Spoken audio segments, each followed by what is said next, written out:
Sub-Saharan Africa has been fundamental to the global prosperity of the advanced countries. And Africa had a role to play. It has a role as a raw material producer.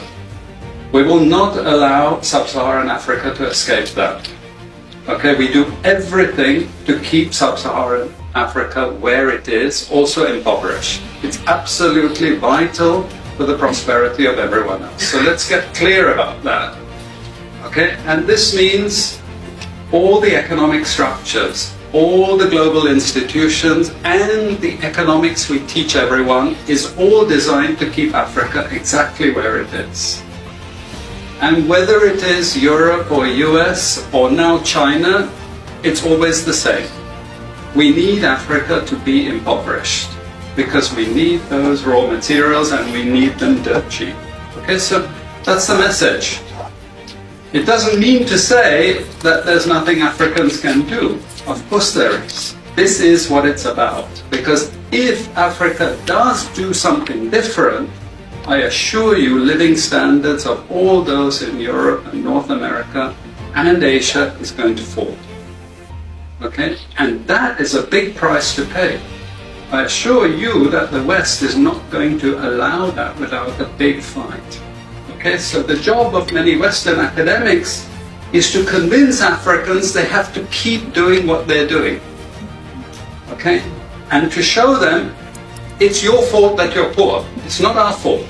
It's your fault that you're poor. You know, so this is what we do in academic institutions. We know the basic forces that have caused this underdevelopment. We know it's colonization. We cannot afford to allow Africa to industrialize and start producing manufactures.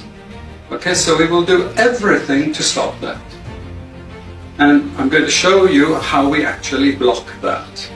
We had East Asian rapid industrialization processes. So in the earlier period, we had Japan and Korea and Taiwan.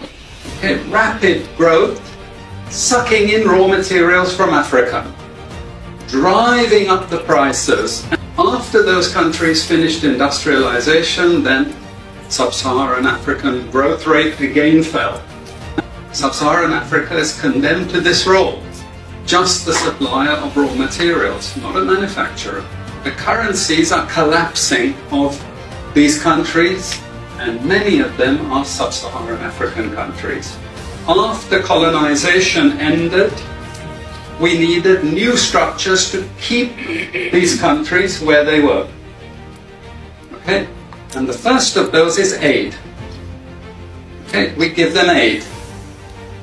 Aid for what? Actually, we give them aid to keep repressive regimes in power. That's all. All the hypocrisy about transparency and democracy and bullshit like that, it's all bullshit. But it would go to country after country offering loans. And if the president did not accept the loan, they were killed. It's just economics. It's economic warfare.